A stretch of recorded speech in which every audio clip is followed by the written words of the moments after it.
Hello, everyone, and welcome to the Celebrity Big Brother Roundtable podcast. I'm your host, Taran Armstrong, and I am here today with Chantel. How you doing, Chantel? I'm doing well. I'm excited to be here and kind of get a little bit more of this cathartic release of rating these players.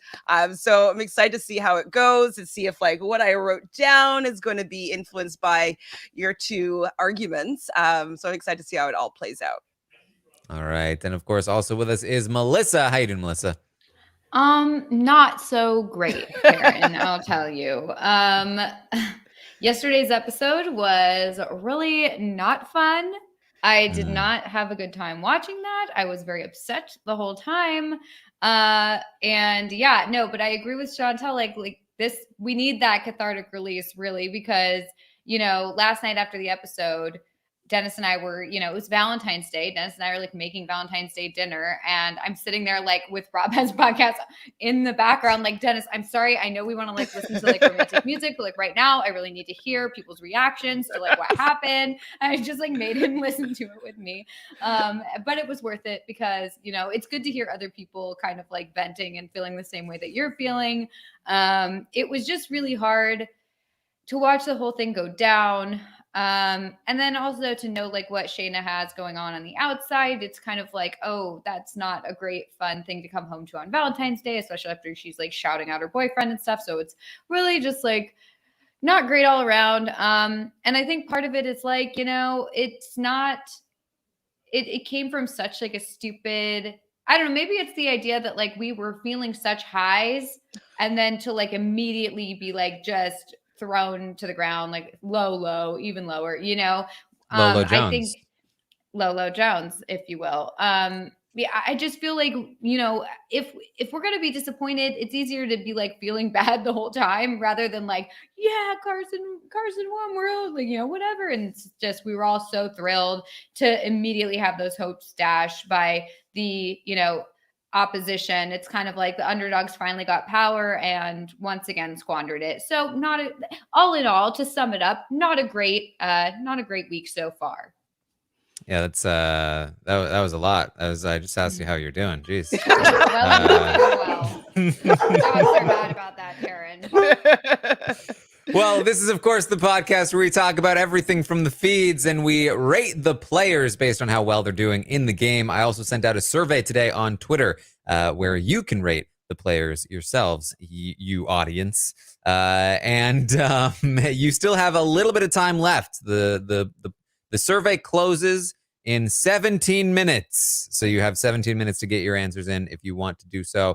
And we'll be rating these players based on how well they're doing and rating the episodes, ranking your favorites, all kinds of fun things here to do on tonight's podcast. But yes, what we have to talk about is that the last time we talked, Misha was the HOH and she was targeting Carson. And it was looking like if Carson doesn't win that veto, he's probably on his way out the door. And then boom, Shayna wins the veto. She saves Carson. And then boom, Carson wins the next HOH. And as Melissa said, there's hope. Well, would you look at this? There's a new sheriff in town. A new kids. sheriff in town. And things are going to start changing around here. Things are going to start changing. Let's go. All right. For the worst. yeah, really changing for the worst. Taran, you're making me depressed. I guess it's just, I just felt when I heard that, when I saw that Carson had won, I was so happy. I was thrilled. I literally was watching the competition on my laptop and then I was I need to take a shower, but the competition's almost over. Okay, I'm just gonna put a laptop right next to the shower. So I'm sit in the shower and then I hear some clapping and I was Dennis, get in here. Check the feeds. And he's what's going on? And I was who won? Somebody won. He's yeah, someone won. I was who? He's I don't know. Who are these people? Who do you want to win? I was I want Carson to win. Who is it? And he's yeah, Carson won. I was oh my God, I literally had him I was like, this is a critical moment. I need you to tweet this out. I had him tweet for me because I was just so excited. And I just felt on top of the world. I was so thrilled and he was happy for me, even though he had no idea what was going on. And yeah, it ended up sucking. So not great. Not great. And I think part of it also is I can absolutely respect big moves like that. Like if we remove all of the other stuff from the equation, what Todrick did is super impressive. I mean, it shouldn't have worked. It shouldn't At have all. made sense. So the fact that he did that is, I mean, it's amazing. However, I would say the thing that taints it for me and makes it so that I can't enjoy it is the personal nature of it. That's not game, that's personal. And to sit there and, critique her outfits and what she wears and to say, make attacks on her character and say that she hasn't done anything to deserve to be on Celebrity Big Brother. I mean, come on. All that sort of stuff, it ruins it because it's not about strategy at that point. It's just about personal attacks. And I can't get behind that sort of gameplay. I really don't like it. And, couple that with what Todrick, did with Chris Kirkpatrick and the way he's treated others in the house. I don't love it. And even though he did a good move, it doesn't make me like him. It really sours the whole thing for me because I can't enjoy it. I would love to enjoy this move. I would love to be impressed by it. But, the only people it benefits is, Todrick and Misha, and, the people who it doesn't benefit, Cynthia and Carson. I was rooting for Cynthia and Carson. Now I'm not. Now I'm not rooting for Todrick and Misha because of the personal nature of the way this has turned out. Not rooting for Todd either because of the personal nature of the way that he has behaved. So I guess I'm rooting for Lamar as the only viable option at this point. It's just sad because you want to root for good gameplay, And I think what's also really upsetting, because I agree with you. I thought that the move was, if you take all that other stuff away from it, was a good move, and it's pretty impressive that he was able to execute this. But I also don't enjoy kind of how he's playing on the emotions of Cynthia and Carson. He knows that that's going to work, and saying these certain things, and just the manipulative nature of how he's using this information because he knows Carson on a personal level, it just makes it a little bit icky. And I know that Carson and Cynthia are going to be mortified when they leave the house to see the lengths that they actually went to get them to make these moves. And I feel like it's going to really hurt their feelings. And that doesn't feel good to me. It's not a good move when it's I feel like someone's being taken advantage of and made to look a fool. So it's kind of takes away the fun out of it being a really great strategic mastermind move. It's kind of icky.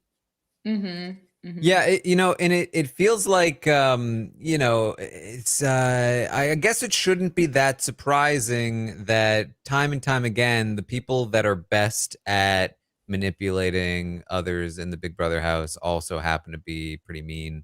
A lot of the time, if you really stop down and think about it, we shouldn't be that surprised. We do get the diamonds in the rough on occasion, like the Dan Gieslings. That's nothing personal. This is all game. But it seems like more often than not at this point, the people that are the most effective also tend to have a little bit of man, I wish you were just nicer. Yeah. Yeah, it's true because you want to root for someone. I guess the whole thing for me is I boil it down to well, this is a game. This is supposed to be a game. And I don't agree with the idea of well, this is a game. You have to be, but you still have to be honest and, have your integrity. I feel like it's a game. You should be able to, lie or, make stuff up, whatever, that's fine. But I think the second personal stuff starts getting brought into it, stuff outside the game or stuff about someone's character or whatever, that sort of thing is okay, that's not about strategy. That's not about who benefits you in this game or how this can help your position or whatever. That just is personal stuff. And I don't like to see that brought in because I do feel it really, yeah, like you guys were saying, it's icky. It taints the game for me.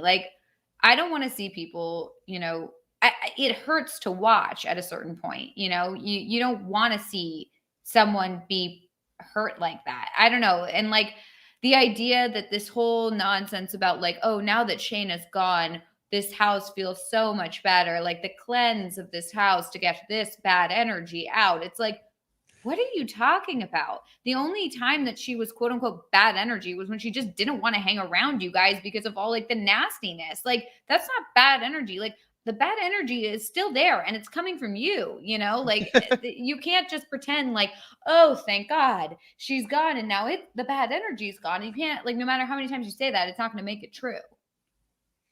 Yeah. By the way, was it this gif of people jumping up and down? Was that the Dennis tweet? Yes, it was. Okay, I didn't have him actually say anything, but I did have to explain to him the hashtag. I literally was like, hashtag CCPUS3.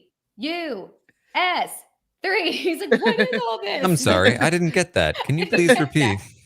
Yeah, he literally, I was like, it was actually kind of funny. I was like, Dennis, search GIFs, search people jumping up and down, search jumping, celebrating, search, and he kept like finding people. And you're in the shower still while you're screaming all this. In the shower, and he's like, how about a GIF of 3 people jumping up and down or jumping off of a bounce beat or something? I was like, no, I want like celebration. Type in celebration, jump.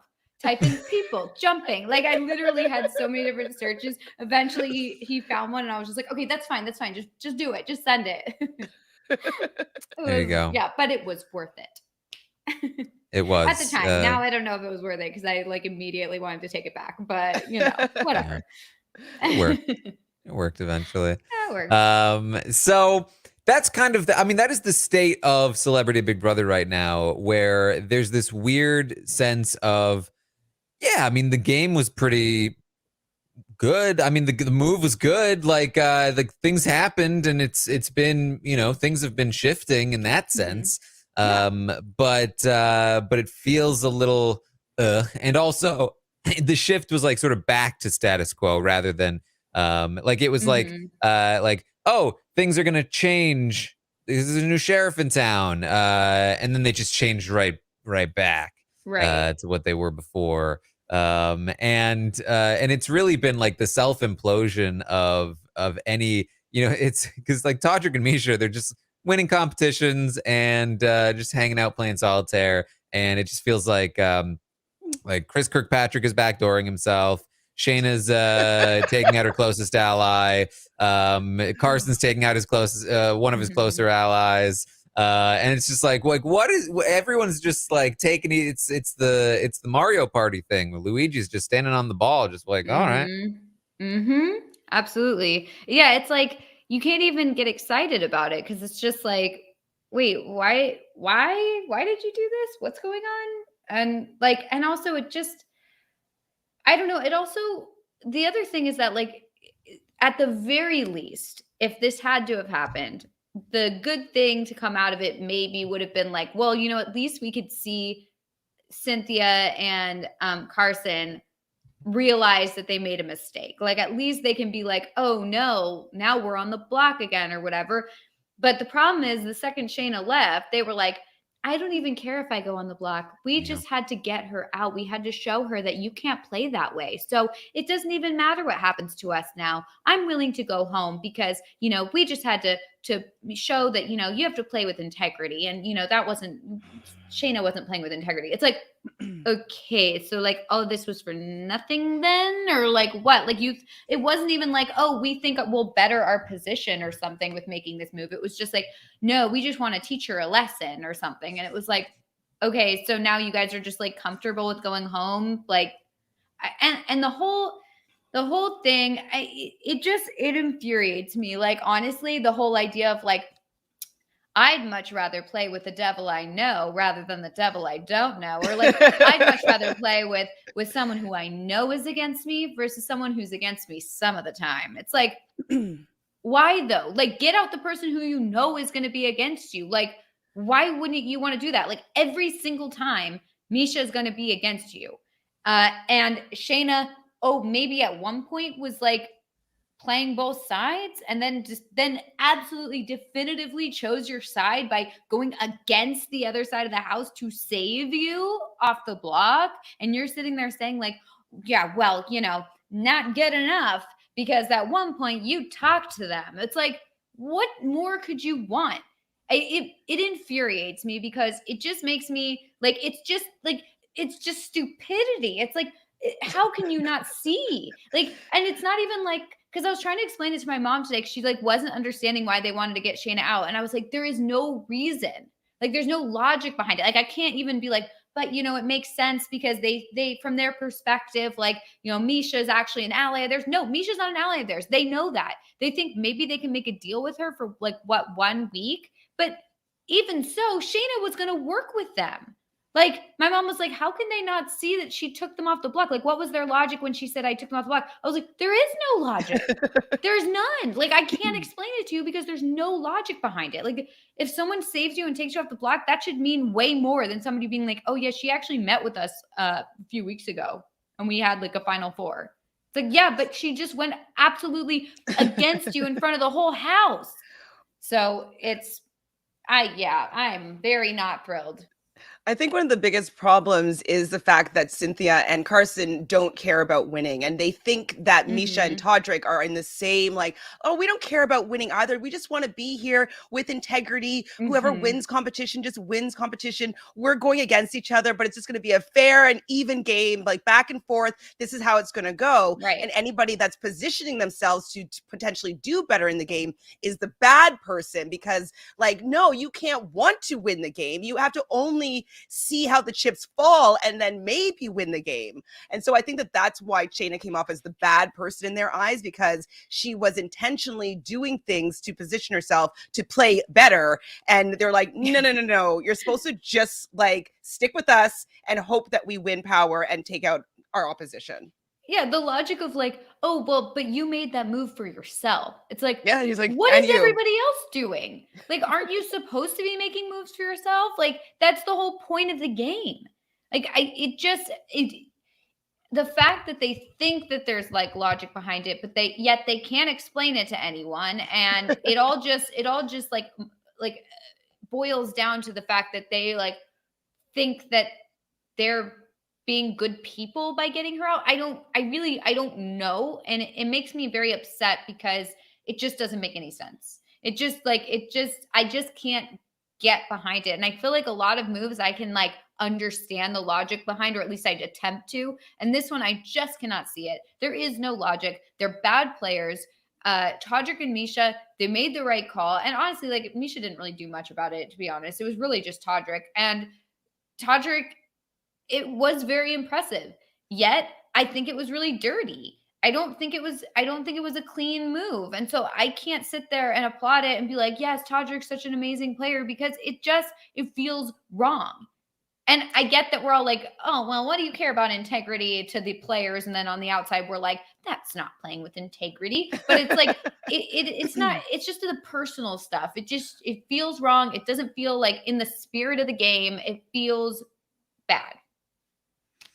Yeah, I feel like it's another example, and I think we see it time and time again, of people in the house just classifying somebody as enemy. You're an enemy, and it's less what she did and just more that she is now the enemy.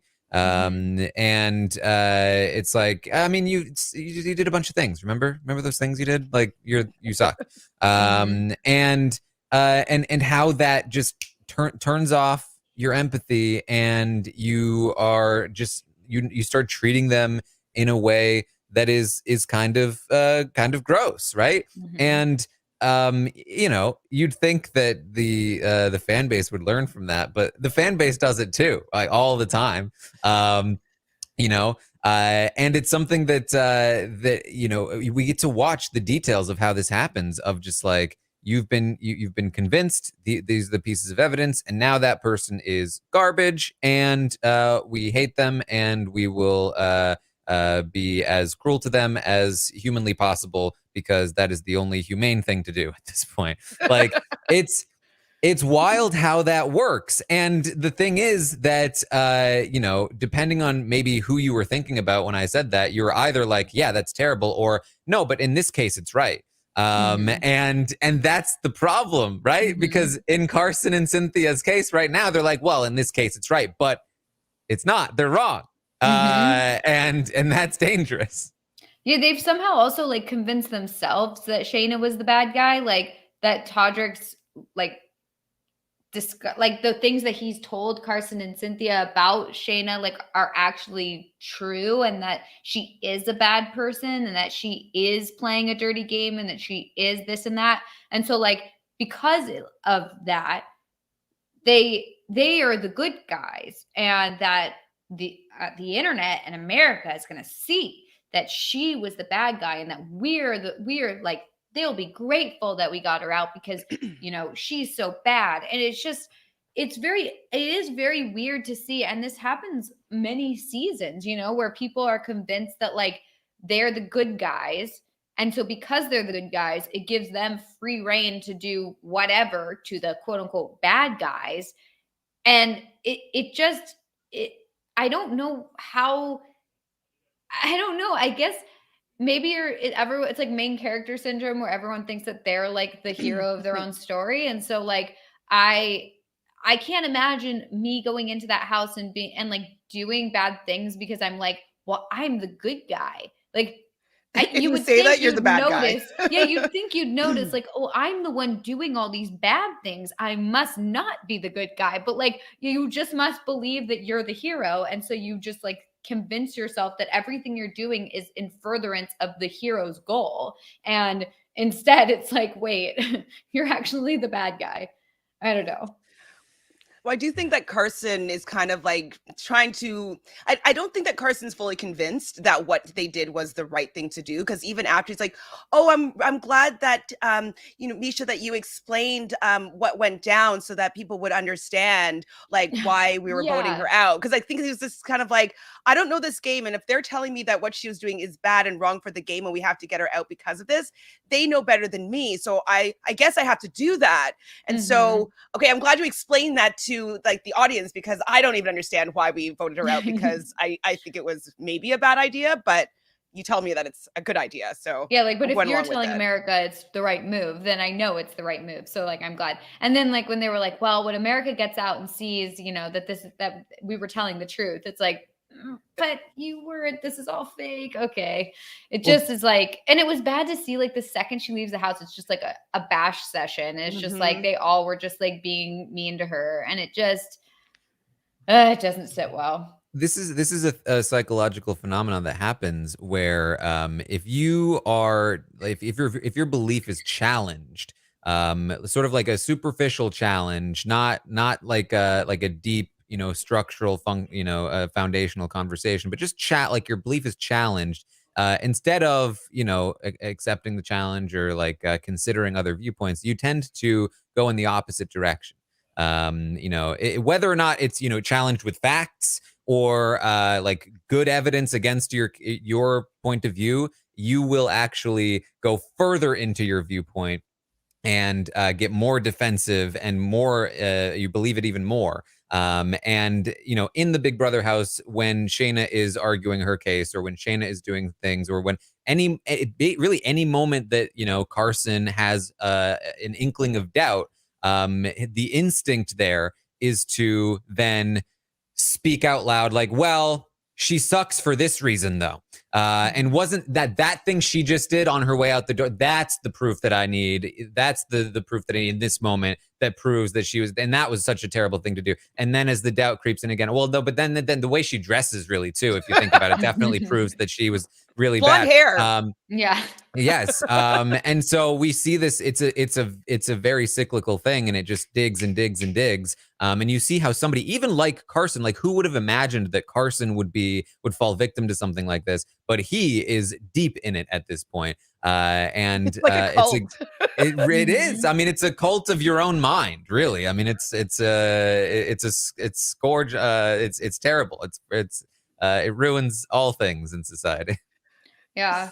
It's also hard. Kool-Aid. Like you would think that especially for these celebrities, like, okay, it's one thing when you're in the house for like whatever 90 days and you're just like, you forget that the cameras are there and you're just like living your life, and then like you forget that everything you say can be seen by people, maybe, or at least that's what they say.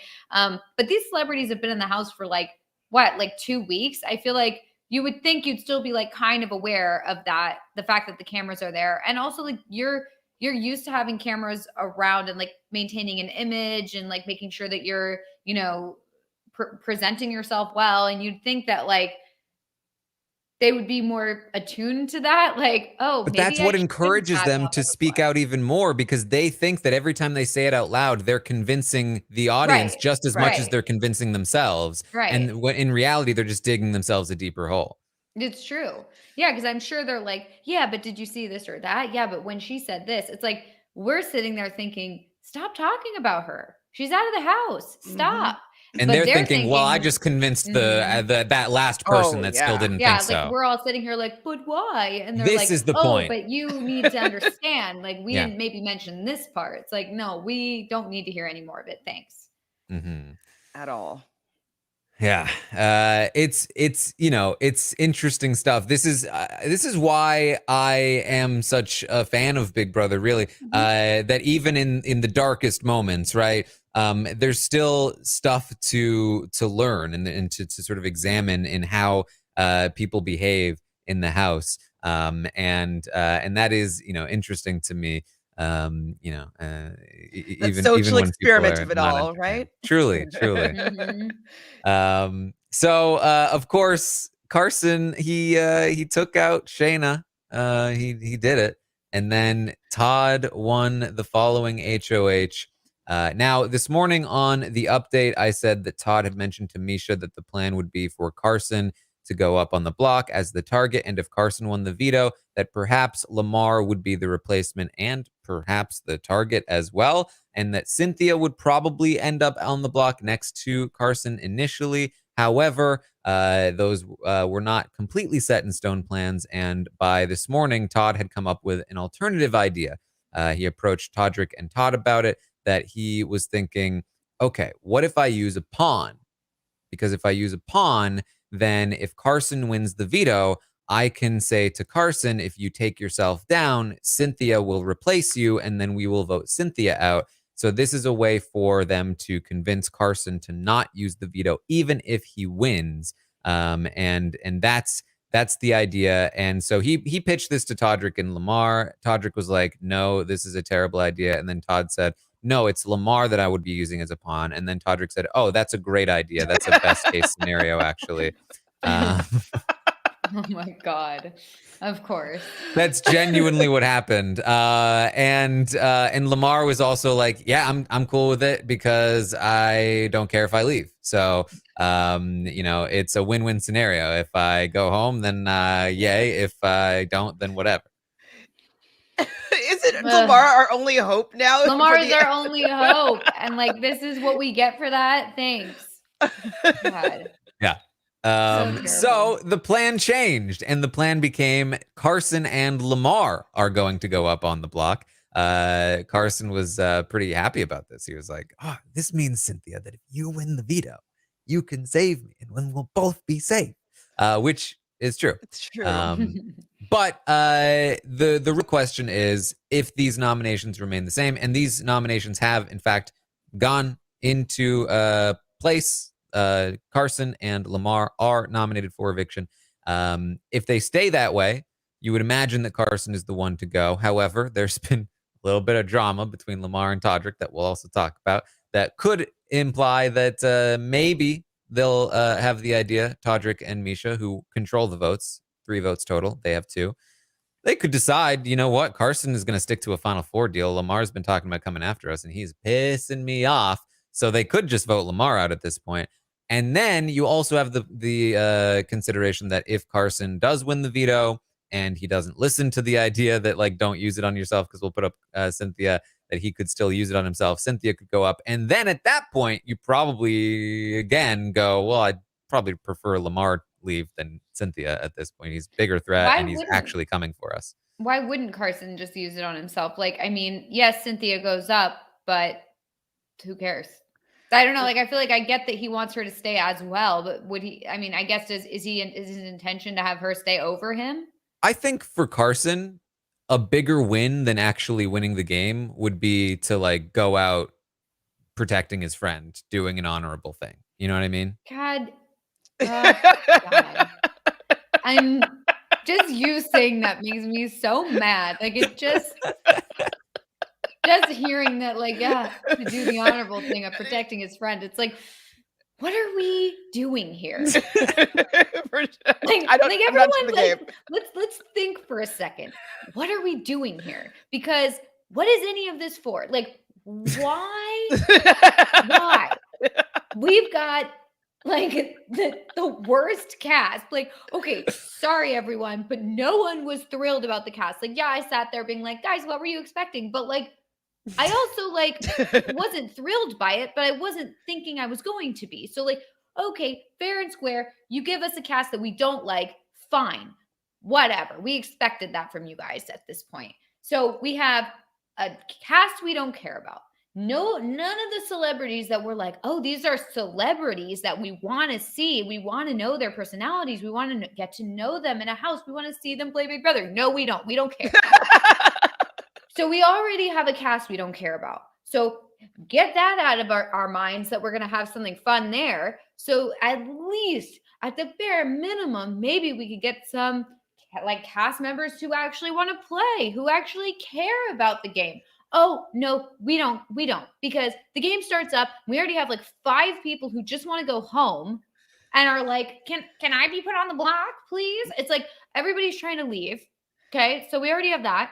The rest of the cast like doesn't care about the game, doesn't know about the game, are asking questions about like, can the veto player like play it on themselves? What's going on here? So nobody knows about it. They didn't even go through like any sort of training or any sort of like, let me watch a season. Or maybe they went through it, but they certainly didn't care about it. So we don't have anybody who cares. Then we have like 2 people who care about it, and yet they're awful. And we don't like want to see them play. They're just like mean and nasty, and we don't want to see it, and it's just awful. And then you've got like any chance of a good season out the door, back to back. We literally have Chris Kirkpatrick and Shayna leave back to back. Our only hopes for anything happening were those 2. And then everybody else is a total flop and just wants to save their friends and just wants to like let the chips fall where they may. Oh, wait, they are actually 2 people trying to win.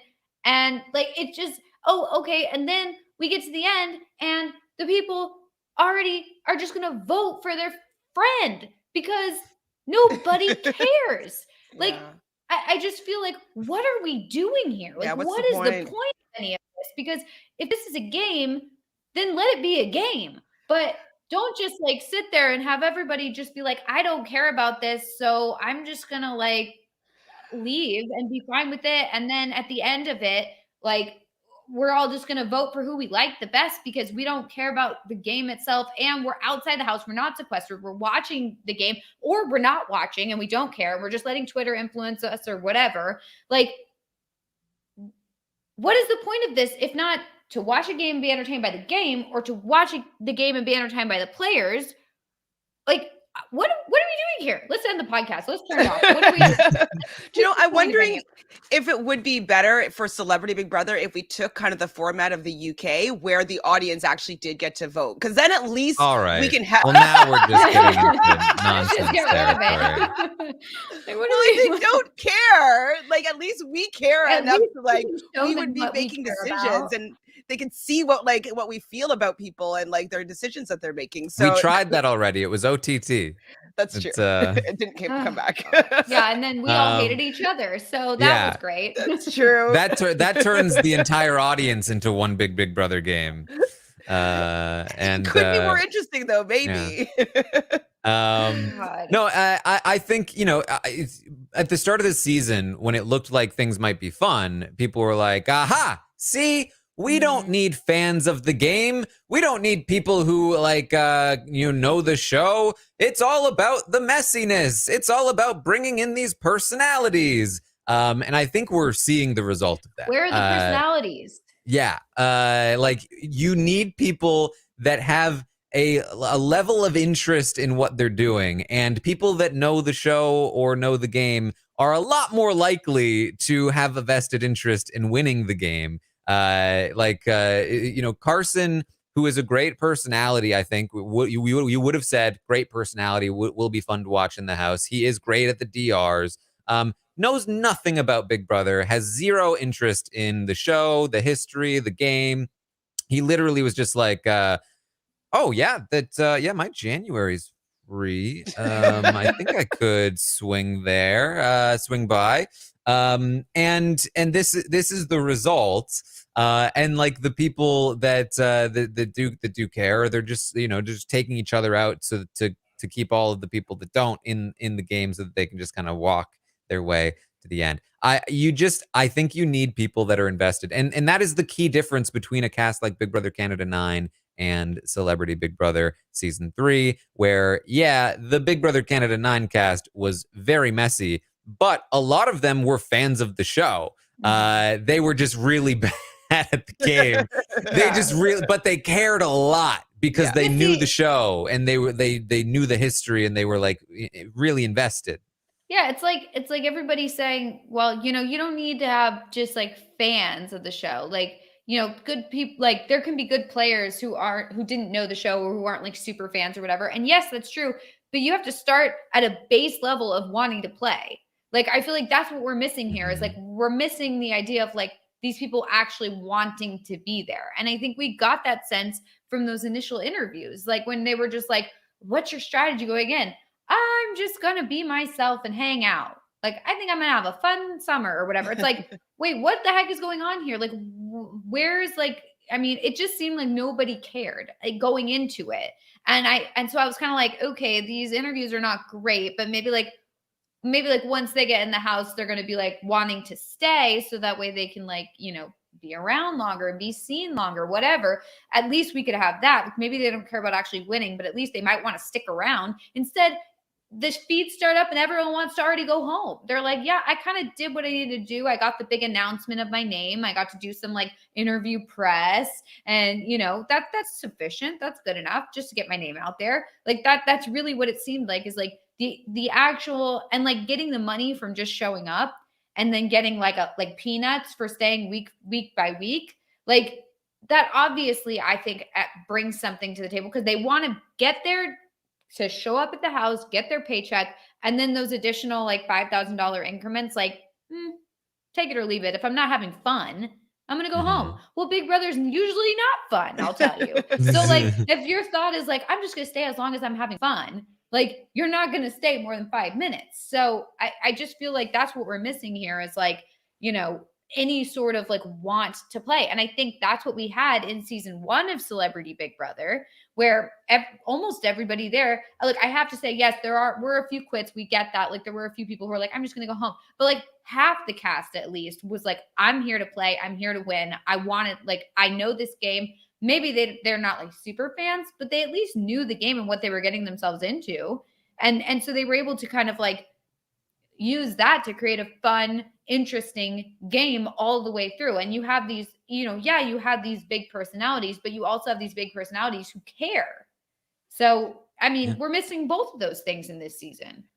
You would think, though, that because they're celebrities and they're used to going and performing on camera or whatnot, that they would take it a little bit more seriously and do a little bit of homework so that they can go and put their best foot forward. Like if I was a celebrity and I was going to go on a show, what's Big Brother? Like I would watch every season I could before I went into that house. So I'd be armed with information so I can do a good job. And so I think that probably their publicists or whomever got them the gig failed them with like what they could have been doing for prep work to like come on the show, because it hasn't been fun watching these people. Like their personalities aren't coming through enough for it to be exciting just to see them living playing this game, because they're not playing at all. I need to see more gameplay. I think it's tough. Like if you're a celebrity, you do these kinds of shows all the time. You can't watch every show that you go on if that's your job, right? And most shows they go on probably wouldn't require nearly the amount of investment. Like you go on Dancing with the Stars, like I don't know dancing, like you maybe learn dancing, but you wouldn't like be like, I need to watch the show to know the ins and outs of Dancing with the Stars. or anything like that, right? Like, I think part of it is they clearly were not prepared for it, because like, here's the thing. The way that I look at casting for Celebrity Big Brother is that they are trying to con people into coming on their show. Yeah. I do believe that. Big upfront payment. You'll make a bunch of money if you show. All you need to do is show up, and yeah, it'll take like a month, but it's fine. It's good work. And you'll make some connections. There'll be other celebrities in there. You make lifelong friends. Lots of married people come from the show. Challenges. It's gonna be great. You'll get to wear some costumes. They'll be not embarrassing, I promise. And so, you know, they come on the show and they're like, what is happening? Like, what did I get myself into?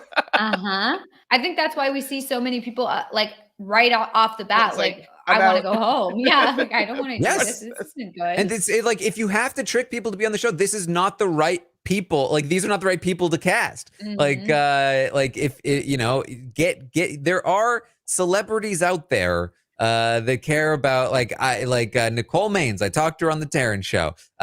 She's not like Carson Kressley, right? Like you probably have not heard of Nicole Maines, but she's very popular. She's an incredible person. Would love to play on the show. Like, there are plenty of people like her, I'm sure, that are capable of coming on and playing hard and being interesting. But I think they're really going for remember the OJ trial? Like, those are the people that they're really trying to draw in with celeb. But those people are not sticking around. In my opinion, those are not the people. They're going to tune in to see, Kato Kaelin go, my stomach hurty ouchie, and then they're going to be like, oh, that's weird, and then they're out. Yeah. Yeah. I mean, I think it's either like you either need to like actually go for it and shell out the big bucks and get like gigantic personalities on the show, and maybe they don't care as much, but like you at least have a couple weeks of like fun clips or whatever, and you like if really you had like Will Smith and Brad Pitt in the Big Brother house, they could lie around talking about integrity all day long, and people would be into it. Right, because you'd be interested in hearing what they have to say. So I feel like it's like either you go for it, you like shoot for the fences or whatever, and you like actually go out there and shell out the money, and you get the big celebrities to like hang out in a house under the guise of like, this is actually Big Brother, but like really who cares, because they don't need this. And then it's like, okay, that's the draw. Or you like go for people who maybe, like you said, like aren't as well known by everybody, by like the big, majority of people, but are really interested in playing. Like, maybe if it's like influencers or whatever who like actually are interested in playing the game. Like, I'm not saying I like that is like my favorite idea ever, but I do think like if they're looking for people with followings and they're going to call it like celebrity or whatever, then like, yeah, then get people who actually care, no matter who they are, no matter if I've heard of them or not. Like, I don't care if they're very interested in playing, rather than playing this middle ground where it's like they don't care about playing, and they're not, but they're also not well known. So at least we get a little bit of like both those things. It's like, well, not really. You're just kind of like running on the middle, it doesn't help either way. Either go one way or go the other way. But like this middle ground where like they don't care about playing and they're not big celebrities, so nobody cares. Like, what are we here for, Well, I wonder why they haven't even tapped into their own resources. Like, CBS has had probably hundreds of thousands of people that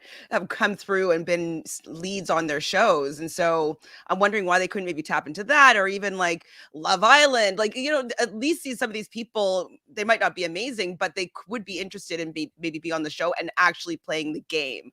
So I'm wondering why they're not tapping into their own well right now. Yeah. And I think, to be fair, I do think that they succeeded in the first two seasons. I think the first season was great. The second season, there were definitely, again, some quitters in the first season that ruined some evictions. Definitely, drag that down a little bit.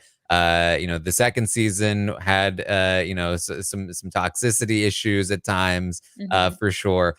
But they were both entertaining seasons. I think the problem is that, their formula is dried up already. Like, if this is what we're getting now, if this is like the best we could come up with after a few years off, then And a it's dry. pandemic. Yeah. Like, I feel like that's the other thing is like, what are these people doing? Like, what are celebrities doing right now other than like nothing or this, Like, they should be able to get like good celebrities. I feel like the first season, the cast list was announced and it was like, whoa, like, okay, like we were actually kind of impressed with the level of like people they got just because we were expecting like nobody. And then we were impressed by that. And they did have some people who were interested in playing, but I feel like for the most part, like they really went for like the names. Like you've got Omarosa, Ross That's Matthews, amazing. like he's huge. Like these people are big names, or at least for a lot of people. And then the second season, I feel like they went more for like gamers, like people who are interested in playing. It felt like most of the people, from my perspective, were like really into gameplay to the point where like you said, there was like some toxicity there with those people, but they really went for like the gaming. This season, they haven't gone for either of those things. And the chat is bringing up a good point. I think if they took a page out of like Celebrity Apprentice's book and did it for like charity, I think they could get bigger names. Like, I think that like, if they're not doing it for like a stipend or whatever, and they're doing it for like, I'm playing for a charity, I do think you could get bigger people there to be like, I'm doing this for, this charity, whatever. Like, rather than like, because I think for like larger celebrities or like bigger names, it might seem like sad to like do it, that like to be like, I need this money to come going on Big Brother to win this money, which is not even that much money. Whereas like, if you were going to play for a charity, then you're doing a good thing. You're being a good person by playing for this charity. Like I do feel like that was allowed the Celebrity Apprentice to get much bigger names. I mean, well, I think the Celebrity Apprentice is also like much more flexible shooting schedule. Like they were able to bow out during certain weeks if they had their own stuff going on. It also sort of like props them up as like experts in the business field at times. I think there are a lot of conveniences to that show that Big Brother, it's live feeds, you're stuck there the whole time. It's super what if they did half stressful. and half? What if they gave some money to you and some money to the charity? Because or like you have to make a decision at the end. Right. That'd be good. I feel like, yeah, can you imagine? I'm going to keep the money for myself. I think like bringing someone in, like offering them money to like come in, that's good. And then offering them money for their charity, like the longer they stick around or whatever, like that could be good, because then it's like, it gives you more incentive to say, I want to stay because, or like, if you say like, I want to go home, I don't care about my charity or whatever, like that's not going to be a good look for you. So like, it gives more incentive to stick around longer. I think that could be, a good incentive, is like they get the initial stipend for showing up, and then week by week they're earning money for their charity or something like that, just so that like it gives them a reason to stay. And then like we can point to them and be like, you didn't want to stick around for your charity? That's for charity, I don't know. Guilt factor. Guilt factor. Well, in the house, there is still, as I mentioned, the Lamar thing is, I think, a primary concern, as Lamar is kind of, I think, by default become the consensus sort of pick for people to win, since he's the only one that didn't backdoor Shayna. And Lamar is in some trouble. Some of it's his own doing here. As I said, volunteered pretty much for the block. And he's sick of Todrick. Again, why I think Lamar definitely the choice of the people at the moment. He's tethered to Todrick, really, really sick of him. He decided that Todrick ordered some cards. Can we get some cards, some playing cards? And Lamar ripped him up. He was like, I'm just gonna rip these up here. You can tell he's so sick of it. Like when Todrick brings up, like, I was in 5 Broadway shows, and Lamar's like, nobody cares. And Todrick's like, what are you talking? Are you talking to me? And Lamar's like, I'm just talking to myself. Yeah. It's just so funny. He just like does not care anymore. He's so fed up. Oh, yeah, and Todrick is getting very annoyed with Lamar as well, and they're it's a cold war that's often getting hot here over the course of the day. So Lamar's safety definitely in question again, as Todrick and Misha have have the power over who is evicted ultimately this week. And that's, I mean, that's where we are heading into the veto. Everyone is going to be playing. So no Shayna situations. But if Cynthia wins, she will take Todrick down will take Carson down, and Lamar, I think at that point, is definitely gone. If Carson wins, they're going to try and convince him to not take himself down. Who knows at that point? I would imagine that he would go to Misha and Todrick and be like, hey, our deal still stands, right? Like, you're not going to vote me out or Cynthia out. And then they have to go either no or yes or whatever. But, it could get weird because who knows with these people. If Lamar wins, they've actually talked to him. They've told him, don't take yourself down if you win. I assume he won't, I guess, because he wanted to be up there in the first place. And then if anybody else wins, they're just going to keep it the same. And then again, that choice between Carson and Lamar, I think, the default choice here is Carson. But with everything that's happening with Lamar, there's definitely some reason to believe that Lamar would still be in a little bit of danger. But that's just what we're watching for the next couple of days here, as this is probably going to go around in circles. And it's just like, do I even care what the outcome is? I just want to know what the outcome is, and then I can just be upset about it after. I don't want to be hoping for anything. I don't want to be like, okay, maybe this could happen. I'm like, nope, I'm not going to put any hopes in anything. I'm just going to watch like a casual. Yep. No stakes. Totally. I don't really care about the outcome. I would like Lamar to stick around, but he doesn't want to. So yeah. So like, All right. Well, are we ready to rate the players then? Yes. Okay, let's pull this up here and then do this thing. So what we do here is that we rate the players 1 out of 10. 1 to 10 is the rating system. 10 being the best. They're doing very, very well. 1 being the worst. They have no chance to win. They're really, really, really bad at the game. We have the previous week's thing up here, except the name thing is in the way.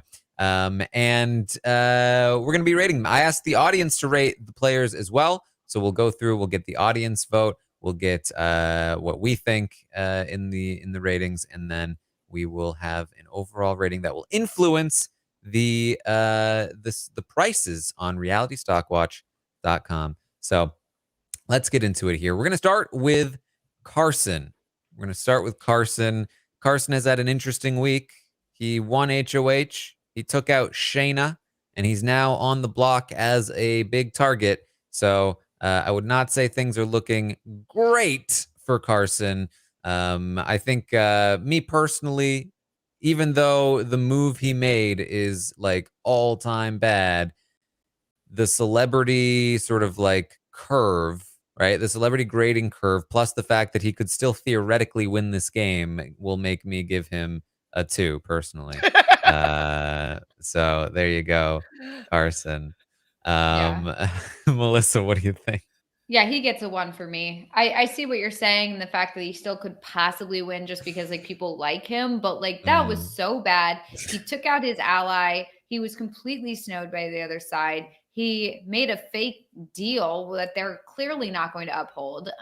They're more than willing to get him out this week. So like that was just such a bad move. It's just it just like it blows my mind, honestly, because it just doesn't make any sense. I can't wrap my head around it. And so for that reason, he gets a 1. It's very fair. I thought about it. Chantel, what do you think? I thought you were going to go so high, Taran, like with a 3. I thought you were going to give him a 3, which is why I laughed so hard. The thing is with Carson, like I really, really was rooting for him. I think he's super funny. He's very charismatic. Like I wanted him to win. He was my number 1 draft pick. I'm rooting for Carson. And he disappointed me so much. And he can't see what is going on, and it's so obvious. I know it's different in the house. I get that. And it pains me that like he's doing so poorly in the game, but I really don't think that he has a shot to getting to the end and winning. A, he doesn't really care if he wins or not. B, he's willing to propel Cynthia forward before himself. And C, he's the number one target for everyone else other than Cynthia and maybe Lamar. And so I can't give him a 1 because there is that small chance that he could win out and get to the end. And if he does get to the end, I do think he'll win. So I'm with you, Taran. I am giving him a 2. All right. Well, the audience, they did go as high as you thought I might go. The audience gave Carson a 3, which I feel is high.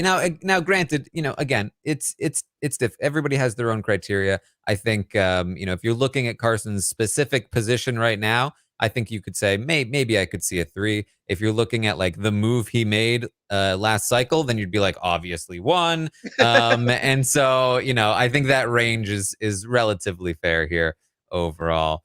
So there you go. Carson is a 2 overall. Let's talk about Cynthia. Let's move on to Cynthia. Melissa, how do you feel about Cynthia? Cynthia gets a 1. She like convinced Carson to do this. I think if Cynthia had said like, maybe let's think about this or whatever, like maybe they would have, not done it, but she was the one who was like gung-ho against Shayna for no reason. So she gets a 1. That was a horrible move. They did it together, even though Carson was HOH. And she's in a bad spot this week, and next week and every week after if she survives. So yeah, she gets a 1. All right. Well, Chantel, what do you think? Like, I'm fluctuating with numbers because with Cynthia, like, I don't see that she has like a high chance of going home just because she's not that big of a threat. She's not good at the competition. She doesn't really care to be there. She's willing to, vote for Todrick and all that stuff. So maybe that's why he might vote her out. I don't know. But she's terrible at the game. She had a terrible read with Shayna. She convinced Carson to do the absolute wrong thing on his HOH. Oh, and for that, I 1 or a 2. I think I'll give her a 1. She ruined last week. If Cynthia wasn't in the house, everything would have kind of gone to plan. They would have gained power. They would have gained the numbers, and potentially we could have seen a Shayna win, or at least there would be some opposition. But Cynthia was in her feelings and was listening to stuff from the opposition that wasn't in her best interest or the best interest of Carson. So yeah, I think she gets a 1 because she took down that last cycle. Yeah, I mean, between her competition ability, the move she made with Carson last cycle, and just looking at her path forward in this game. Let's say Carson survived. Carson's the only person right now that's taking her to the final 2, and Carson beats her, I think. Mm-hmm. Which means she has to take herself to the final 2. She has to win that final competition. If she does that and she's there with Todrick and Misha, maybe she has a chance. Certainly with Todrick, if she took Todrick, which is actually not completely out of the realm of possibility if that somehow happened. I don't think it's impossible for her to win, but I think it's even less likely than Carson, even though Carson is the target this week. It's a very difficult path. So even though, even with the grading curve here, she does not also get she can still somehow realistically win this game bump that Carson does. So I'm with you. I gave her a 1, and the audience gave her a 2 for Cynthia. Generous. Yeah. All right, let's move on to Lamar. Chantel, what do you think? I loved Lamar. Obviously, like right now, he's who I'm rooting for to win. He was undrafted on the draft that I did, and so which would be hilarious because the audience would be winning with that draft if he were to win. But I don't love the fact that he hasn't picked up how the game is played, that he's always kind of asking for clarification on the rules. And it's like he's been in there long enough. And I believe there's a rule book in the storage room or somewhere that he could like learn how to play the game. The fact that he doesn't care, he doesn't want to be there. He's willing to let himself be put on the block. He doesn't mind being voted out. He didn't fight to keep Shayna. Like, it just, what he's doing in the actual game stuff that I like. I enjoy his personality and watching him on the feeds. Cool. I love that he cut up Todrick's cards or ripped them up. Like, that's hilarious to me. But his game is bad. I think I have to give him a 1 as well. I don't think that he can get to the end and win. He hasn't done well in any of the competitions. Doesn't have the drive. Like, there's just nothing really propelling him forward to be able to get to the end and win. And how can I reward him with anything more than a 1? So, Uno. All right. Well, the audience feels very differently on Lamar. Like The a audience 5. gave him a 4. They gave him a 4. That's like insane. Well, but that could have been before nominations, right? You know what? Before I mean, letting him. yeah, I mean, like the change in plans came this morning, so theoretically they should have known. But if they were relying on the update, which happened before the change in plans, then they probably thought Lamar was not going to be on the block and wasn't okay with it. But they still would have known that he could go home given the Todd conversation with Misha. But yeah, I mean, I'm definitely in between these two. The thing is, Lamar could definitely go home this week, and that would be bad for him. If he doesn't go home this week, I think he will be the target next week. And that is also very bad. However, if he somehow survives both of those and he's in the final 4 or however this is going to work, final 3, I don't know how they're going to go from final 4 to final 2. I assume they'll just do regular cycles, but to get to the final 3 and not do their usual thing because of Catan, but who knows at this point. Theoretically, if he was able to somehow win his way to the end, I think that he could definitely win the game. But similar to Cynthia, I think there's no one that's really going to take him. I don't think. And he hasn't shown that he can win anything to this point. However, I think that he still has a little bit. He doesn't have like the really terrible move that Cynthia made to really drag him down. And I do think that he's got a lot of audience momentum behind him. So for me, I went with I do think that Lamar is the best chance of anybody outside of Misha, Todd, or Todrick winning. And so for me, I went with a 3 for Lamar. Melissa, what do you think?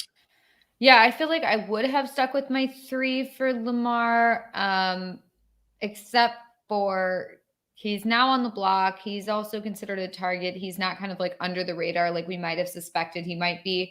Not only that, like Chantel brings up a good point that he did not fight for Shayna to stay. He clearly wanted her to stay. They had been talking together and kind of working together a little bit, not like anything official, but they had been just like discussing things. And he knew how much of a threat Misha was. He wanted to get Misha out, but instead of doing literally anything, like literally one thing, he did nothing. So, you know, he kind of just let her leave, and that's that. And that's really bad for him, honestly, because I think Shayna wanted to work with him. So, yeah, he doesn't really have any allies. No one really wants to work with him. He's not in a good spot. I do think if he gets to the end, great, you know, then he can win. But at this point, it just doesn't seem likely. However, I will say he's one of the few people who has been talking about actually making a move and trying to get Todrick or Misha out. So at least there's that. So like at least if he gets power, he would do something with it, unlike literally everyone else. But I just don't know if I see that happening, especially if he goes home this week. I mean, it just won't. So yeah, I'm gonna give him a 2 just because there's a chance, but it just isn't looking great for him, unfortunately. Yes. You can see the color coding here that I think it just looks at the general average, and the 3s and the 4s are in the green right now because they're the best. That's so insane. That's so sad. All right, let's move on to Misha. Let's talk about Misha. Last week we had straight 6s across the board for Misha. The audience this week also gave her a 6 yet again. Now, for me, Misha's an interesting one. Obviously, contributed to a good move last week or last cycle. I would give Todrick the bulk of the credit here, but I do have to take into consideration that Misha's backup of Todrick was definitely a huge help. I don't think he could have pulled it off alone. And her reputation for honesty and straightforwardness that she has cultivated, not necessarily strategically, but just because that's how she is, it definitely helped her sell the story as well. And on top of that, she does, to me, seem to be the person who is the most likely winner at this point, as somebody who is very good at the competitions, most likely the person most likely to win, I think, a decent amount of competitions. I think she would beat both Todd and Todrick, who are the two people she would likely be in the final three with, if things go their way. And really, like, this week she's locked safe unless something changes. Next week, even if Cynthia won, even if Carson stayed and won, she'd be safe. If Todrick won, she'd be safe. If she wins, she'd be safe. Lamar winning would be the only case where she would be in some danger. But he would have to beat her, and then she would have to also lose the veto. And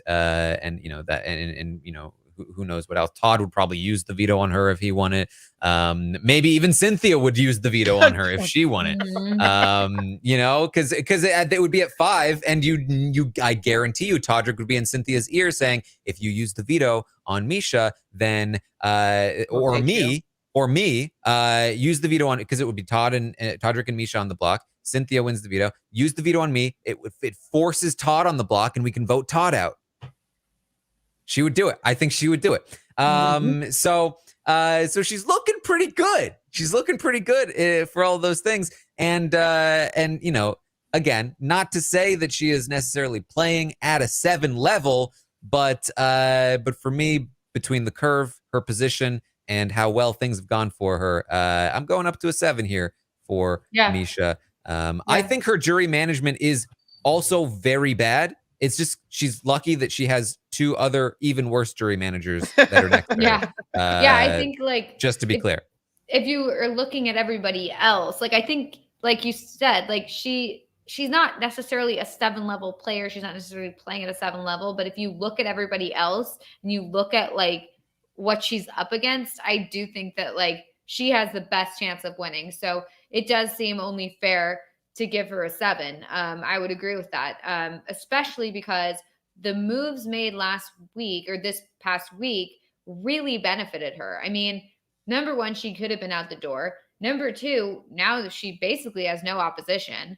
So I think it's really great for her. And she also, like, if she does end up getting to the end, her and Todrick, she'll win for sure, because nobody wants to vote for Todrick. So, like, her reputation is much better at this point than Todrick's is. So if she ends up making it to the end with him, she'll win. I mean, that's just what's going to happen. So even though she wasn't totally in control of the move that happened this week, she ended up getting more of a benefit than Todrick did, to be honest. So she's the 7 for me right now. All right, Chantel.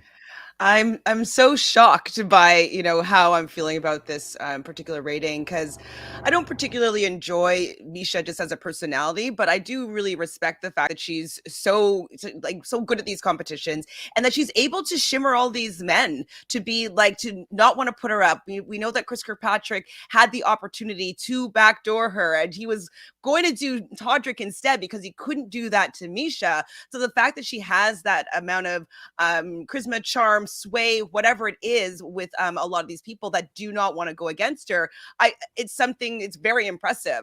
And so regardless of whether or not Todrick did this whole plan last week or last cycle that she really did benefit the most from, I think that because she is now really locked in for a win, that I have to agree with both of you with a 7. I can't go higher because I don't like all the tactics that she's been using with the personal remarks and stuff like that with Todrick. But with where she's positioned in the game, I do think she's most likely to win this season. I don't think that she has anybody that can really compare to her physically getting to the end. And I think that anybody that she sits beside is going to be less liked than she is. So I feel like she will get a majority of the votes. And if I'm going to be what would vote for her, that means that probably a lot of America will vote for her if we get a vote. And that's probably going to help her a lot as well. So yeah, she gets a 7, which is shocking. Shocking. There you Shocking. go. All right. Wow. Well, let's talk about Todd. Let's talk about Todd, our HOH winner. Now, winning the HOH shows that he can win competitions, which is nice, I guess. And he also had Shayna going out of the house saying, go Todd. I don't know how long that's going to stand when she hears him talk about how he would never date her because of how the clothes that she wears. But so you got to kind of take that into account. I do think that Todd's position is slightly better than it was the last time we looked at this, primarily because I think Todrick's and his final 2's win equity has gone down. I think that last time we did this last week, the line of logic was like, Todrick can only possibly beat Misha and Todd. Those are the people he would have a chance against. Now it's Todrick definitely can't beat anybody. And that's good for Todd, especially if he's going to be in the finals, area with him. Now, the problem is I think that Todd would pick Misha to go to the final 2 with him if he had the choice. And I don't think either Misha or Todrick will pick Todd to go to the final 2 with them. So I am tempted to give Todd a 4 because I do think that his win equity is a little higher than Lamar's at this point, just, getting there and everything. But what is he doing talking about Shayna like this? Like, it's ridiculous. I think that he could, if he had just been chill after the whole Carson HOH week, if he'd just been chill, I think he would have easily beaten both Misha and Todrick, and it would have been go Todd, like Shayna said, and I think I would have given him a 4 because his chances of getting there are still kind of low. But the fact that he's out there, also ruining his own reputation still is just like, all right, you're a 3 at best here, Todd, and that's what I'm giving him. It's a 3 for me. Melissa, what do you think? Yeah, I mean, I agree with what you're saying. I guess I am giving him extra points because he is HOH this week. I don't know, actually, because the more I think of it, the more his whole I definitely want to get Misha out, but not this week, not this week. He says that basically every week. He's like, no, wait till we get to the final 4. And I feel like that's not really the move. You don't wait till the final 4 to get out the biggest threat to anybody. I just feel like it's not great. Yeah, I don't know. I'm between a 3 and a 4, if I'm being honest, because I do think I think I was a little worried for him this week because I felt like he was one of the expendables. Someone could just kind of be like, let's just get Todd out this week, worst case scenario. But however, he won HOH. I don't know if he's making the right move for him. I think I'm leaning towards a 4. However, I know I'm going back and forth, but I feel like also you have to take into consideration the fact that he's really not that liked. Cynthia and him have beef. Him and Lamar tend to have beef sometimes. Maybe it's just playful, but they definitely are, not super good friends. And then obviously the Shayna situation, that's not good. And also I don't think Chris Kirkpatrick will vote for someone who's been mean to Shayna. So I don't think he's doing himself any favors, really. I guess because he's safe this week, and I did think he was not going to be safe. No, I'm going to give him a 3. I'm just going to do it. I'm going to do it because the more I think about it, the more I'm like, I don't know. Yeah, no. Yeah, I know I it's agree. me too. Like the more I think about it, it's more like how does he end up in the final two with anyone but Misha? And at this point, I Right. feel like Misha beats him. So it's like I don't know. Right. But So like, well, wait, what are we rooting? Yeah, exactly. Totally. Chantel, what do you think? Well, it's so hard to rank these players because they're not playing well. They don't play to win. And, like you said, Melissa, he's like, oh, I'll take care of Misha at Final Four. And I'm like, well, wait, you have the power now. So why aren't you making any moves to better yourself in the game? If you take Misha or Todrick, two people that have consistently been doing better than you in the game so far, take one of them out now. You probably will still get to the Final Four. Like, you don't need them to take you there, especially because you won this power right now. I understand loyalty alliances. There's a lot of this integrity talk within the house. So I get that that's kind of lingering with people's decision making. But I'm like, it's not the optimum move for him this round with his power. Taking out Lamar is like, they're kind of frenemies, we'll say, but like I don't think Lamar was ever coming for him. So the fact that he even put him up as a pawn who might be taken out, that's pretty terrible. Like he might have someone that was kind of on his side that he's going to take out on his HOH. So I just think that he's making a really bad move. He's doing Misha and Todrick's bidding here by not even having them even be phased about touching the block, but they're the biggest threat to win. So he's just not using his power at all. But he does win a challenge right now. So I didn't think that he was going to win any sort of competition. So he's done that, which means that he could potentially win something else. If he does get to the end of the game, he has a potential to maybe win. So I'm giving him a 3.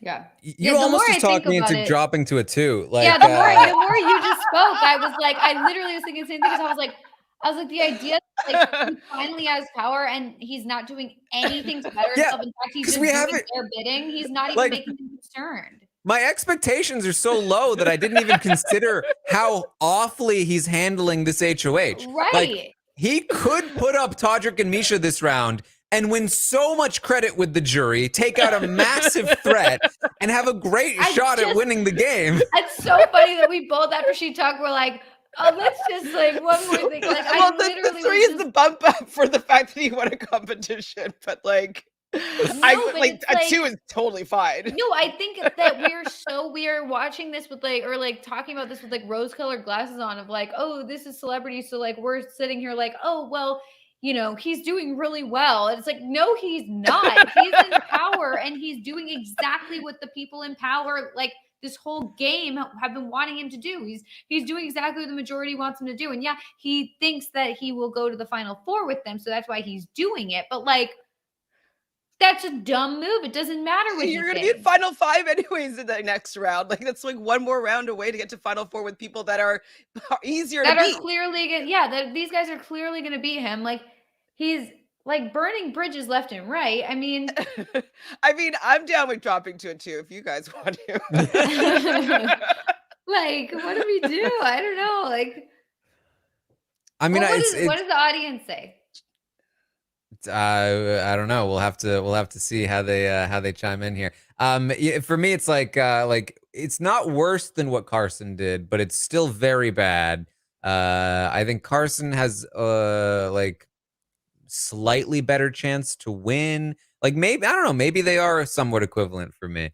But there's a scenario where Todrick backstabs Misha to take Todd to the final 2 and then Todd beats him, or where Todd cuts Misha and takes Todrick to the final 2. But he would have to beat both of them to do that. And it's such I can still see him winning, but I think I'm going down. The thing about Lamar is that at least he recognizes that he should take a shot at Misha if he gets the chance. Right. At least Lamar notices what's going on. He's at least observant. Yeah.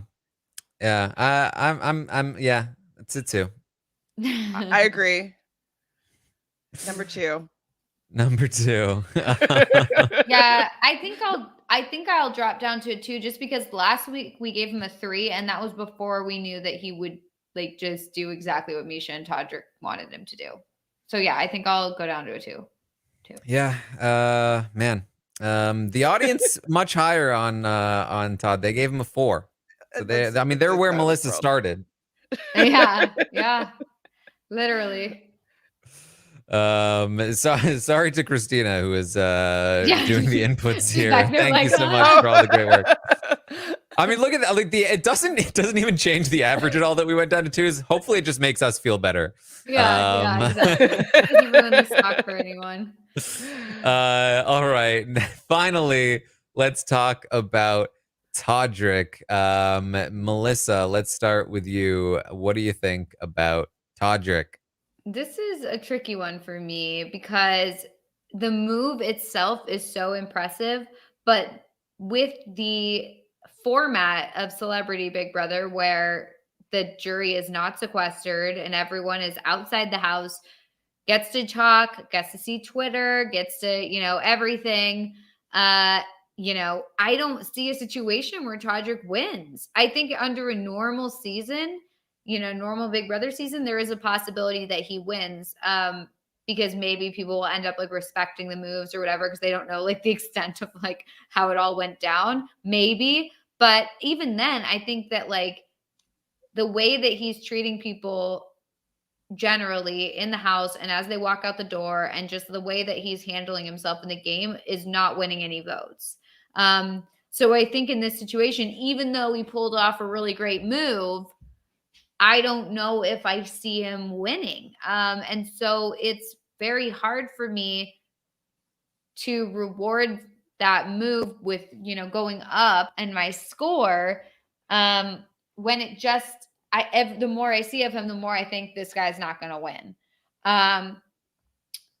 So there are situations where he could possibly win, maybe. Like, I'm sure there's something. I can't think of one, but I'm sure there's something out there. Gosh, this is hard. It's hard because I can't. I feel like I'm struggling to judge it. I kind of want to just stick with my 5 just to give him some extra points for that move. Like it kind of is one of those things where like, if I'm giving him like points for that move, I would probably go up. Like, we're just looking at the move, I'd probably go up to like an 8 or something if we're giving Misha a 7. But then you have to think like, is this guy winning? So you kind of bring it back down and it kind of evens itself out. I'm kind of thinking I want to just stick with my 5 at this point. But I feel like I can be convinced to go down. Can someone else talk? All right, Chantel, what do you think? See, I was left it open with him because I don't know what I'm valuing here with how I'm rating his gameplay. We see lots of tweets of the things that he's been doing in the house, and people are just not liking it. And when people are leaving, he's like, "Oh, you're gonna, you'll see what, like, the truth. You'll see when you go out." And like, well, when they go out, they're gonna see all the shitty things that you've said, or how you've acted, or how you have been lying to them. So the proof that it's supposed to be outside of this house and outside the game, they'll be able to see, and it's not in favor of whatever narrative he is trying to play. So I do not see in any world where he wins, like against anybody. I can't see that. And so obviously then it's pretty low, but he did this move.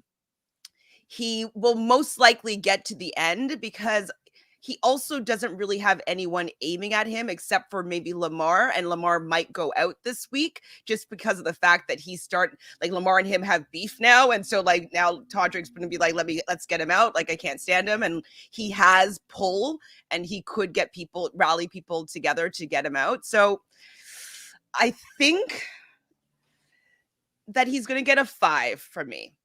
It's pretty middle of the road, we'll say, obviously in like a normal season, or a really bad player in a normal season. But I do think it's high because, he's capable of winning competitions now. He could win other competitions and win himself to the end. I don't think it's going to buy any points from the jury, but I do think he has a high chance of getting to the end, but he won't win. So he gets a 5. All right. Well, the audience went with a 4 for Todrick. They went with a 4.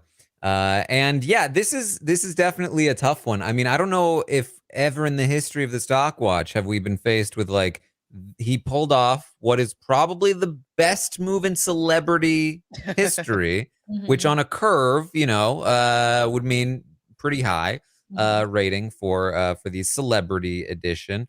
But on the other hand, he also is just constantly tanking his jury potential, Weird. and that's a terrible move. And I think in some ways those things balance each other out. And so when I'm looking at his performance this week, on one hand, he did something really good. On the other hand, he did something really bad, which is tank his jury chances. So that is almost a wash. But I would still say performance this week, net positive. But even then, like, I think he had a better chance to win last week than this week. Right.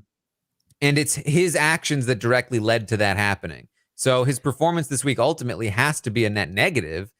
And then long-term chances to win the game, very low. Short-term chances to stay, very high. I think he's getting to the end. That's his best attribute right now. And he has a whole week for somebody else to piss off the audience and the jury even more, right? Like Todd could definitely do that. I think Todd is he's capable. So I don't think it's impossible for him to win because there's still some time left, for other things to happen. But I mean, Carson said to Cynthia, I think today, he was like, if we're out next, you, me, and Teddy, we're all gonna go and eat lunch at the hotel restaurant. And she's gonna fill us in on everything we need to know about the season. And Teddy is definitely not going to be saying good things about Todd, right? Yeah. She's also not a fan of Todd, but I also think she sees the general consensus, which is that even though they're both doing and saying bad things, Todrick is much more visible and is getting much more of the attention, and I think that's bad for him. So ultimately, I have to land very low on Todrick. I think his chances to win are just too low for me to be high on him, regardless of the move he made. Because again, he could have made that move and gotten huge bonus points, but he also made the move of trash talking Shayna way too much, saying things that are going to piss the jury off even more. Remember, too, this is the same cycle in which he said to Chris Kirkpatrick, your son is going to be embarrassed by you when he watches this. And that's such a bad move. I can't go higher than a 3 for me. Ooh. It's a 3 for Todrick. Wow. Okay. I appreciate it, though. Yeah. All right. Melissa, are you sticking with your 5? It's not locked in, it seems. I think I'm going to go with a 4. And I'll mute. There you go. She's the dogs are chiming in as well. You know, another thing with Todrick's game too is that, like, if he was playing really well, he would realize that he should want to take, at this point, Cynthia and Carson to the Final Four so that they won't have an opportunity to go out and mix with all the people that he said terrible things about. And so the fact that the target is Carson and he's not kind of swaying that because he still is like, Carson's got to go. Like, he needs to make sure that they don't see what's going on in the outside world. And if it's Carson goes and Cynthia gets to the Final Four or whatever, he can easily be doing some whispering at the finale and being like, no, vote this way, Carson's terrible. Like, so I think that he should be also even thinking about taking them further, because if they get out into the real world, it even further tanks his game. Yeah. So there you go. That is those are the ratings this week, and it looks to me like so Carson went down from a 4 to a 2. Cynthia went from a 5 to a 1. Lamar went from a 4 to a 3. Yikes. Misha, the only person to go up, went from a 6 to a 7. Todd stayed at a 3, and then Todrick went down from a 5 to a 4. So Misha's the only one that made any money this week. Everybody else lost money. So let's take a quick look at what that does to the leaderboard. I'm so bad. Here you go. It's only been one. This is the first week, right? Or the only week? First of 3 total choices. Yes. So let's see. How many people went in on Misha is the question. Looks like not that many. Because 28 she should people. have gone home last week. Like, Oh my god. 28 people went all in on Misha. They are all currently tied for first place. Wow. And then an additional, it looks like 10 people, or roughly like maybe eight or nine people went, put some amount of stock into Misha. The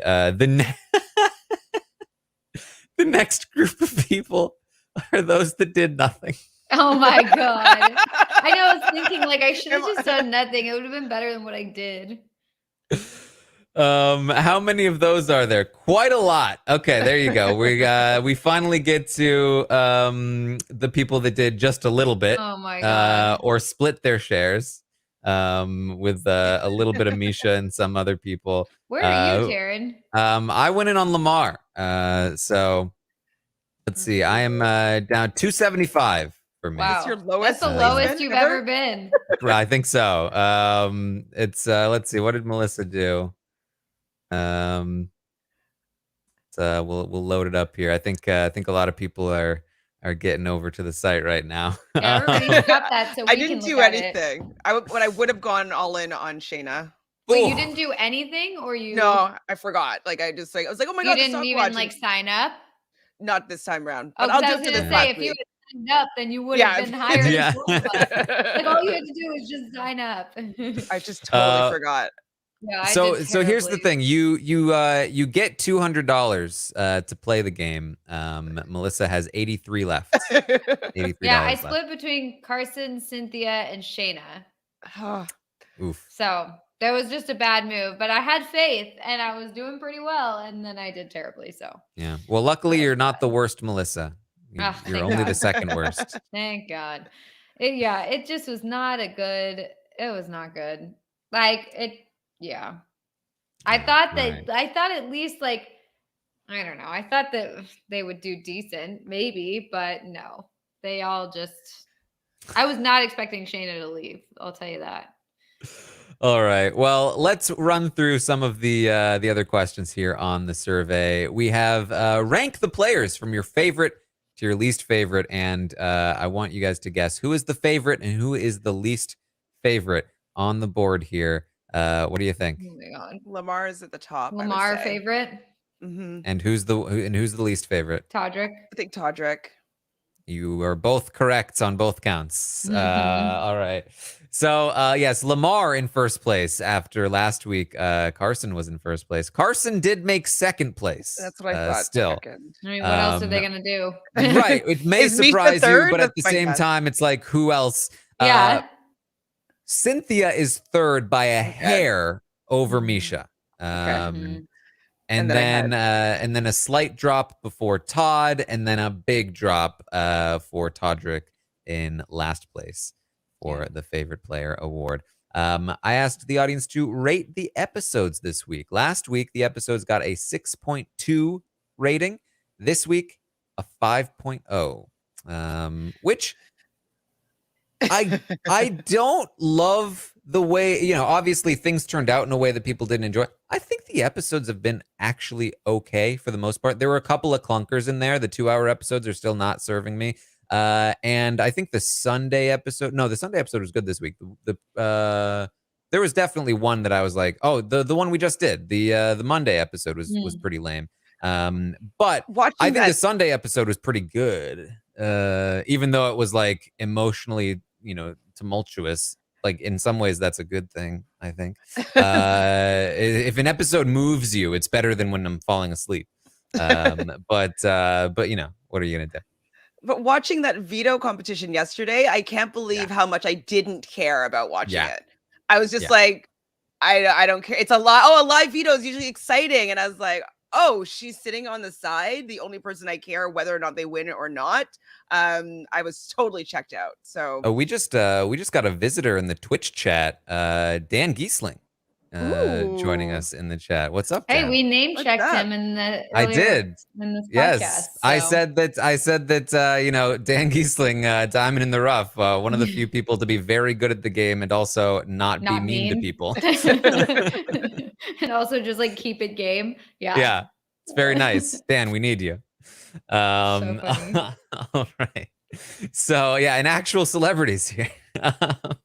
That's crazy. So I asked the audience to rate the feeds this week. They gave them a 4.1 compared to the 4.4 last week. So pretty similar. And I mean, there was some kind of exciting stuff, but it was also like not stuff that people wanted to see. So what are you gonna do?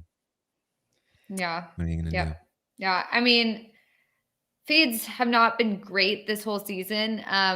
But definitely recently feeds have not been good. And the one joy I've been getting from the feeds is Lamar, like just being so over Todrick at this point.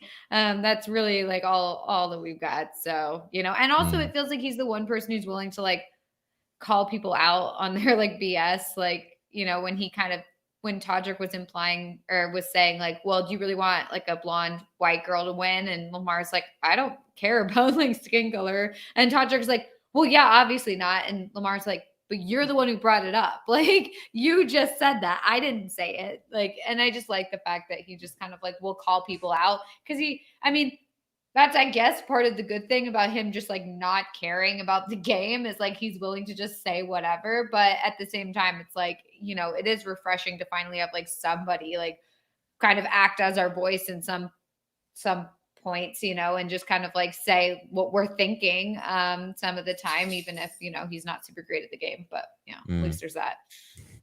Dan made sure to clarify he is not watching Celebrity Big Brother.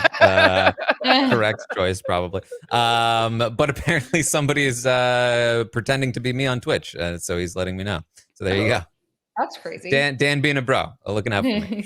All right. So rate the season as a whole so far, I asked the audience, and they gave the season a 6.0 last week, a 4.1 this week. Yikes. Honestly, I expected lower, but what are you going to do? Like because Carson, we had so much hope and excitement because we wanted to be excited with Carson and he had get the robe and you know, new sheriff in town. We're like, yes, new sheriff in town. Like we really wanted to live in this fantasy of like what a Carson head of household was going to be, and it's so polar opposite to what I could have ever even thought I wanted. That I'm surprised it's not lower. Like I would be like, oh, this season's terrible because all my faith and hopes are completely ruined and gone. Rate the competitions this week. The audience gave a 4.7, down from the 5.7 last week. I would say, again, I'm not super upset with the competitions themselves. But obviously the results of the competitions maybe not the favorite. But again, what are you gonna do? I mean, I like that puzzle Jenga-y kind of, not Jenga, it was but fine. Tetris-y. I would have liked to be like watching it to see like who was getting it, but I wasn't caring. So, but who cares? This is just a person that looks like me on Twitch, apparently. Oh, really? Not pretending to be me. Just he said someone's cloning you, and I was like, that's weird. Are they live? And you're no, watching. This is just a person that looks like me. That he's discovered. Do you agree with the person? Does not look like you. It's that classic thing where someone's like, I found someone who looks just like you, and then you're like, that doesn't look like me at all. Wait, what? I mean, maybe the hair a little bit. I could see it. Maybe when you had like longer hair. Yeah, longer hair for sure. Yeah. All right. What an aside here. Yeah. Go find Dan's tweet and tell me what you think. Do you agree? Does that look like Taran? So I asked the audience, with Catan out of the game, what rating would you give him as a player? The audience said a 2.9 out of 10 for Catan as a player. And you know what? This is another one where it's like Catan wasn't really even a player, so I almost didn't even include the question. Yeah, I'd probably give him like a 1. How do you rate him as a player? He didn't play. He didn't play for 1 second, and the only thing he did do that was play was say, "No, I want to go home." Or like, what? Like, put me on the block. So yeah, no. Yeah. I said, with Kirkpatrick out of the game, what rating would you give him as a player overall? And the audience said a 4.9 which I personally think is high for somebody that backdoored himself, even with the grading curve. But I think though with him that what Todrick was saying about like how he was going to be perceived and his family, like I think that really weighed heavy on him and that he didn't want to necessarily play anymore. And so he was hoping that doing this noble move was going to redeem himself in the eyes of everybody that's watching. And so I think that's probably why he kind of threw in the towel as opposed to like really making a terrible mistake. I think that if he wasn't like, oh, I need to get out of here and I need to fix this and I need to at least have like a little bit of a hero arc over here. If that wasn't, I think that was more of his intention as opposed to like, I'm making a big move and I think that we're going to get away with it. Like, I think he was like, I want to make a good move for my allies and then peace out. Mm-hmm. Yeah. With Shayna out of the game, what rating would you give her as a player overall? The audience went with a 7.0, which I also think is quite high for somebody that evicted her closest ally only to get evicted by the person she saved the following cycle, which is kind of a rough. She's playing with dummies. I'm gonna Whoops, wrong one. It's very frustrating for me because not many people in there even know how to play this game. So that was very confusing. She shouldn't have done it. I don't care how dumb the people are. She shouldn't have done it. She shouldn't have done it. She shouldn't have done it. I don't think she should have done it. But, you know, I think overall, like, if we're still grading, like, on a curve, I mean, if we're grading, like, normal season, like, I don't think she's a 7 player. But I think, like, on celebrity, like, yeah, I could get behind that rating, even though she did make a mistake. Yeah. All right. Well, I also asked the audience. Wait, Dolores in the chat says that clone looks like it could be Taran's younger brother or child. Oh no! Taran, could that be your child? Are you old enough to have a teen? Like a 20-year-old? I don't know how old. Yeah, I would have been what, like 4 years old? Yeah, like 14 years old. Parent. I don't know. I don't know my own age. So as the audience, rank the players in order of who they think America is most likely to vote for as a juror, to who they're least likely to vote for as a juror. This is assuming that America replaces Catan, who we do have confirmation is not voting in the jury. The audience thinks that the audience thinks that the audience will most likely vote Lamar, top pick on the board, followed by. Does it follow the favorite list? Is it track? Not exactly. No. Interesting. It goes Lamar first, then Carson. I told you Cynthia just beat Misha by a hair in the favorite poll. Well, Misha beats Cynthia by a hair in the who would the audience vote for as a juror poll. So it goes Lamar, Carson, Misha, Cynthia, Todd, and then Todrick at the bottom. Then Kirkpatrick. What might he vote here? The audience says Carson number 1 for Kirkpatrick. Misha by a hair number 2. I feel like Misha would be over Carson personally. Yeah, I think so because I think he respects game and I think that he also respects Misha. And I don't think he would vote for someone who made such a bad move in getting Shayna out. I mean, he was the cause of Shayna leaving, and you could tell that Chris Kirkpatrick really likes Shayna a lot. I mean, he's campaigning for her for America's favorite. So I don't think he would reward Carson for that. I mean, as much as he probably likes him as a person still, I think he wouldn't give him the win for that. I think he really likes Misha and would give it to her. And at this point, every single one of them, except for Lamar, is guilty of trash talking Shayna. So, it's not like one of them is cleaner than the other at this point. Right. So perhaps Lamar should be number 1, but the audience says Lamar number 3 for Kirkpatrick, followed by Cynthia, then Todd, and then Todrick last. Then for Shayna, the audience says Lamar number 1, despite what she said on her way out the door. They did put Todd at number 2 by a hair.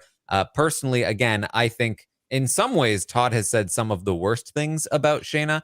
They're not as, again, like attention grabbing as Todrick's because they're not as constant and he's not Todrick.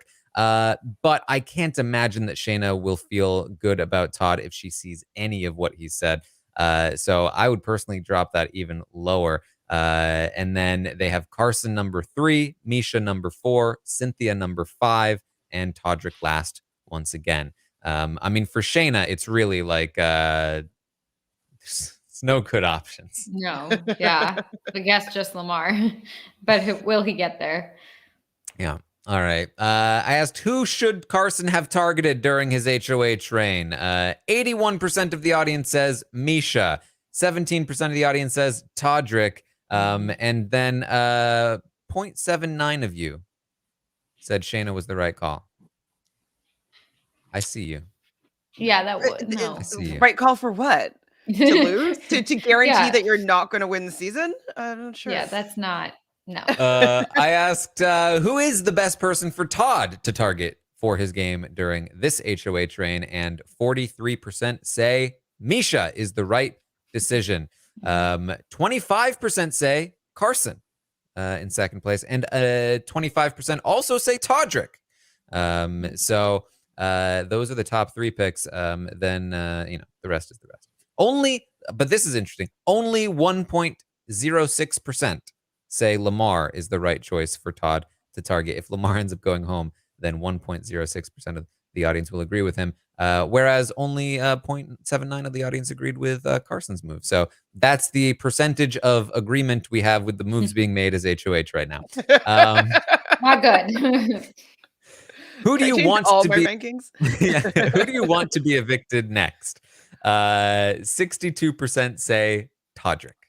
They would love for Yeah. Todrick to go next. That makes Followed by sense. Misha, 15%, Cynthia, 10%, Carson, 9%, and Lamar, last place. They don't want to see him go. Only 2.1% want Lamar to go next. Then finally, who do you want to win HOH next?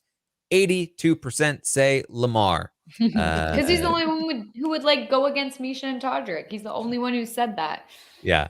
Then Carson with 8%, Misha with 5%, Todrick with 3%, and Cynthia in last place, this time with 2%. So Cynthia is actually the worst person to win HOH, according to the audience. So there you go. That's the survey. All right. Man, I agree with them. The audience is on finger on the pulse this time. Yeah, the audience knows Absolutely. what's up. Mm-hmm. All right. Well, that's what we've got for the roundtable this week. I hope you all enjoyed this. I hope it was cathartic. I hope Melissa's ranting helped you in some way. Sorry about There's a couple of Twitter Easter eggs from this podcast, so go check out the Twitters at Armstrong Taran. It's Melissa with 3 A's. Chantel, where can people find you? Where's all your things? All my things are all over the place, but if you go to @ShanFriendFriend on Instagram, all my socials are there. On Twitter, it's @Shan____Fran. So I have 3 underscores there. And then obviously my YouTube channel is Reality Realist with 3 S's. So lots of 3 things going on, and I'm all around the town or the internet town. Well, I will, of course, be live tomorrow morning, 11 a.m. Eastern, to update you on everything that happens today on the Celebrity Big Brother live feeds. Tomorrow night, we'll have an episode. I'll be live on Twitch watching the episode with all of you. Make sure you tune in for that. And then after the episode, we'll recap it on Rob as a podcast here. And then we're just going to keep it running because Friday, Saturday, Sunday, Monday are all episodes. And the finale is next Wednesday. So tune in for all of the Big Brother coverage. And then Canadian Big Brother, CBB. Not really.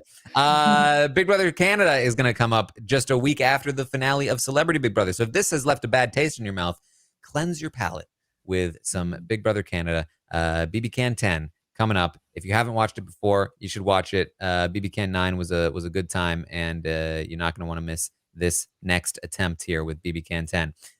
You can also find my YouTube stuff. Again, twitch.tv/Taran Armstrong. Check out the Raised by Wolves podcast if you have any interest in that show. We're having a lot of fun over there. And that's about what we have for you. So thank you once again for joining us here tonight.